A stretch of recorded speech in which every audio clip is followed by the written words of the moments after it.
So you recently voted against the debt ceiling budget deal. Why is that? Well, I really like the Limit, Save, and Grow Act quite a bit because number one, it was going to take the debt to GDP ratio from 118%, which is really sky high, down to 106%, which isn't certainly where we want to land, but it's a good first step. This no longer does this.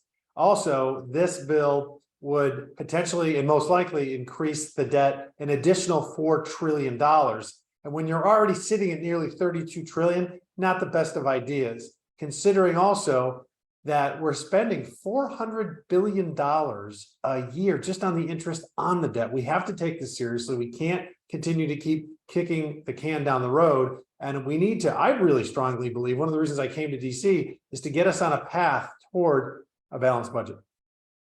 So, I mean, what was interesting was an interesting dynamic. You had Republicans vote against it. You had Democrats vote against it. You had Republicans vote in favor of it and Democrats vote in favor of it. And so what are people at home supposed to think? Well, you got the fact that it was an interesting board, as we used to say in the state legislature when we had the 150 members up there, and sometimes it wouldn't just be straight, R's and D's. People vote for and against things for different reasons. I think that some of the Democrats were voting against it because it didn't spend enough.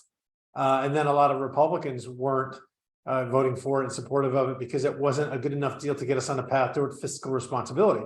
Fact of the matter is, if we don't address our spending, because we don't have a revenue problem, we take in plenty of money, we just spend more than we take in, that we're going to have a financial Armageddon and fiscal catastrophe at some point. And I'd like to start addressing it now because it's not a Democratic or Republican thing, it's a math thing. Well, I wanted to ask you because I was looking at a release from Kay Granger, Congresswoman Kay Granger of Fort Worth, who's chair of House Appropriations Committee. And she said this bill is the largest spending cut in history, over $2 trillion in taxpayer money. And then she goes on to say what she likes about it. It places work requirements for single able-bodied people. It claws back $28 billion of unspent COVID money. It cuts $1.4 billion out of President Biden's request for more IRS agents. It streamlines barriers in environmental permitting, so it's easier to get permits for energy-related projects. She says it funds the levels requested by the Pentagon for defense programs. So what's wrong with that? Well, that's because I can thank you for bringing those points up, because let's start with the last one first. With the military, it only is allowing growth of 1 or 2% a year, which is far below inflation. So that's in effect a cut. We won't feel it so much this year, but we will in the years to follow. Work requirements for welfare recipients. Well, there's a lot of exemptions in this bill and phase outs. And there's no work requirement at all for folks on Medicaid. And in fact, it increased it's going to increase the number of people that are eligible for food stamps. So that's something that was unfortunately disheartening. The IRS, after this year, about 98% of that spending on the 75,000 new, 87,000 new IRS agents is going to be left intact. And then the student loan forgiveness program, or better stated, the student loan transfer program, folks never went to college, is left intact as well. So those were the kinds of things, and none of those things were in the original Limit, Save, and Grow bill, which I knew we weren't going to get that exactly. We do have divided government. The Democrats are in control of the Senate and of course the White House. But I wanted to get a deal that was better and closer, because I think all Republicans could agree that we would have liked a better deal. For some, they were able to vote for it because it was good enough. And for others like myself, it wasn't good enough. And I wanted to ask you about that, because do you think that the speaker could have held out for more? I think that Kevin McCarthy was in a really tough position because, again, he's got a very, very narrow majority in this chamber, and the Democrats control the White House and the Senate. So I think if those folks at home that want to place blame, I wouldn't put it at the feet of Kevin McCarthy. I'll give you a little list. I'd blame Joe Biden, Chuck Schumer, Hakeem Jeffries, and the other Democrats that will not acknowledge that we cannot continue to spend more than we take in.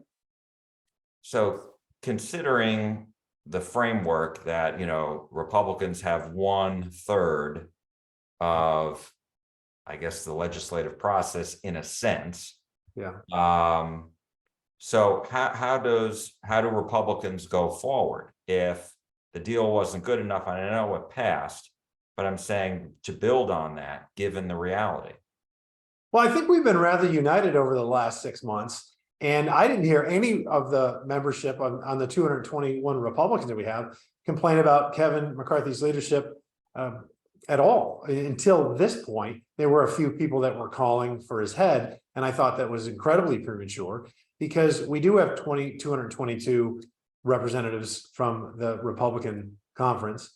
And we don't always think alike, and that's okay, and that's healthy. So we look at the things, we build consensus amongst ourselves to try to get to that 218 votes, and then we move forward on things that we can all agree on. So you don't think Speaker McCarthy's in political trouble at all? I would really hope not. Again, not at this juncture. What are we going to throw out? I mean, are we going to do this to where this is what I would say to some of my colleagues? If you don't agree with something, a bill, and you vote no and it passes, we're going to need a new speaker. We're going to need 18 to 20 new speakers in the next year and a half. And that's like the, the old style Italian parliament. It's not going to get us anywhere. It's going to cause great dysfunction. And I think it would also cost us our majority as well. And my last question to you, Congressman, and I thank you again for your time, is what's next?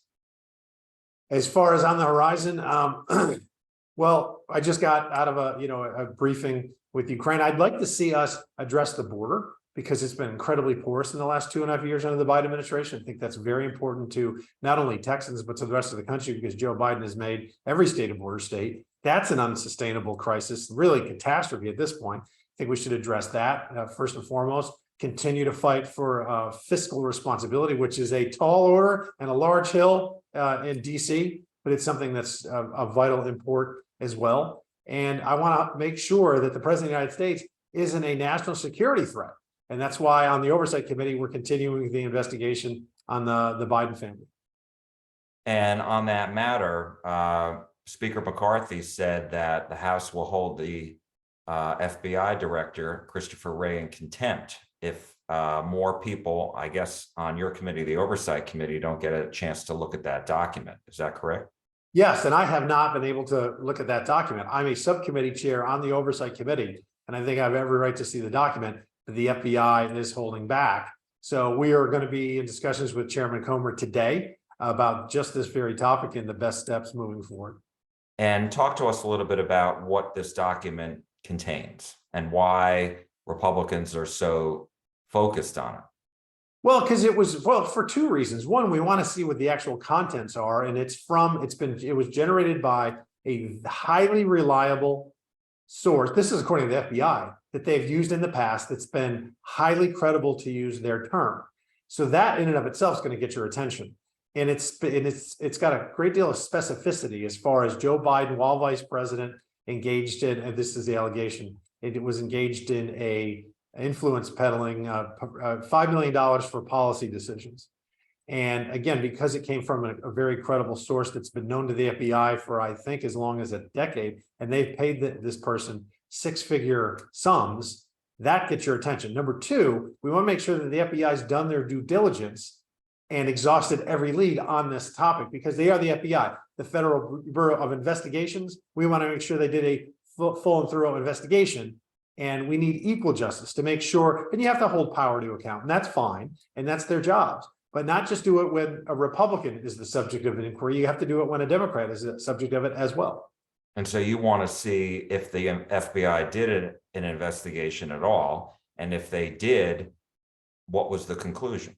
Right. If it was thorough, I was asked in an interview a couple of days ago, well, if this lead ends up being a dead one, are you going to end your investigation? And I said, heavens no. Why would we do that? This is one of scores of leads, whistleblowers, documents, suspicious activity. We've got 170 suspicious activity reports that have been generated by financial institutions on the Biden's financial dealings. So there's a lot that, circumstantially, I think the preponderance of the evidence is that there was something afoul. It's just a question of how much does Joe Biden know? How much was he involved? Because he's been caught in a lot of lies.